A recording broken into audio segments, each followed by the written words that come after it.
और अब बारी है सिनेमा गुरु की। आज हम आपको बताएंगे गीतकार लेखक गुलजार साहब के बारे में 10 ऐसी बातें जो आप नहीं जानते।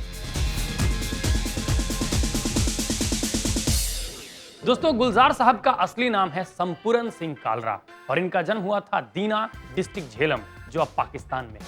दोस्तों, गुलजार साहब जन्म के बाद अपने पूरे परिवार के साथ दिल्ली आ गए और दिल्ली एक गैराज में उन्होंने एक कार मैकेनिक के तौर पे काम किया।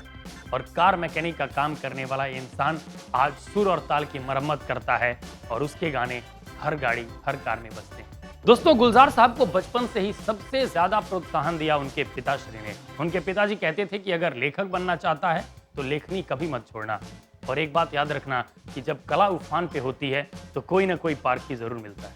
दोस्तों, मुंबई में धक्के खाने के बाद गुलजार साहब के हुनर को सबसे पहले पहचाना लेजेंडरी फिल्म मेकर विमल रॉय साहब ने।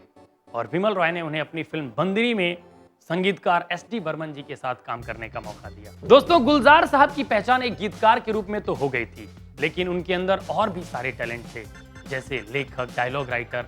और इस हुनर से हमारा आमना सामना करवाया ऋषि दाने यानी ऋषिकेश मुखर्जी ने। ऋषि दाने उन्हें अपनी फिल्म में गीतकार ही नहीं बल्कि डायलॉग राइटर के तौर पे भी इस्तेमाल किया। उन्होंने आनंद और नमक हराम के डायलॉग्स लिखे। वो डायलॉग आज भी हमारी जुबान पे है, अरे ओ बाबू मोशाय। दोस्तों, बहुत कम लोगों को पता है कि गुलजार साहब के सबसे सगे मित्र थे आर.डी. बर्मन साहब।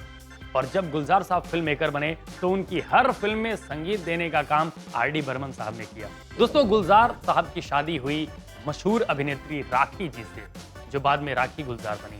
और उनसे उनकी एक पुत्री हैं जिनका नाम है मेघना गुलजार। मेघना गुलजार भी बहुत अच्छी डायरेक्टर हैं। उन्होंने फिलहाल जस्ट मैरिड जैसी फिल्मों का निर्देशन किया है। दोस्तों, गुलजार साहब और राखी जी का संबंध बहुत दिनों तक नहीं चला। विवाह के बाद उनका तलाक हो गया और तलाक के बाद गुलजार साहब अपनी बेटी मेघना गुलजार के साथ रहने लगे। उन्होंने मेघना का नाम भी बदला।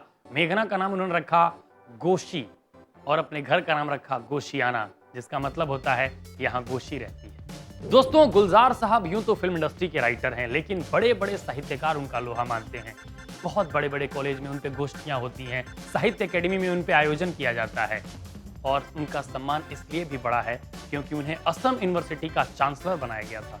दोस्तों, गुलजार साहब को 11 बार बेस्ट लिरिसिस्ट का फिल्म फेयर अवार्ड मिल चुका है और 4 बार बेस्ट स्टोरी राइटर का।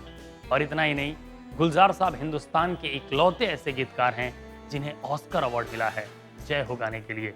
हम भी आपके लिए यही कहेंगे, जय हो।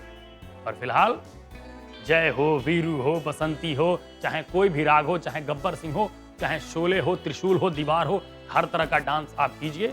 हम सुना रहे हैं आपको 5 गाने। सुनिए गाना नंबर 5, 4, 3, 2 and 1।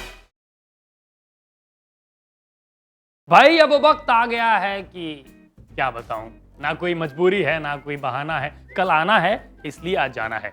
तो आज तो हम जाते हैं, अगले एपिसोड में आएंगे और धमाका करेंगे और मसालेदार चटपटे गाने सुनाएंगे और हंसा हंसा के गिरा देंगे आपको। लेकिन तब जब आप अपने चुटकुले भेजेंगे, अपने चुटकुले, अपने आइडियाज, अपने सेशंस, अपनी मोहब्बत हमें मेल करते रहें bigmagicmarketing@reliancebroadcast.com पे। तब तक गाते रहिए, गुनगुनाते रहिए और सदा मुस्कुराते रहिए और देखते रहिए वो शो जो है मनोरंजन की फुल गारंटी, यानी big top 20 only on big magic.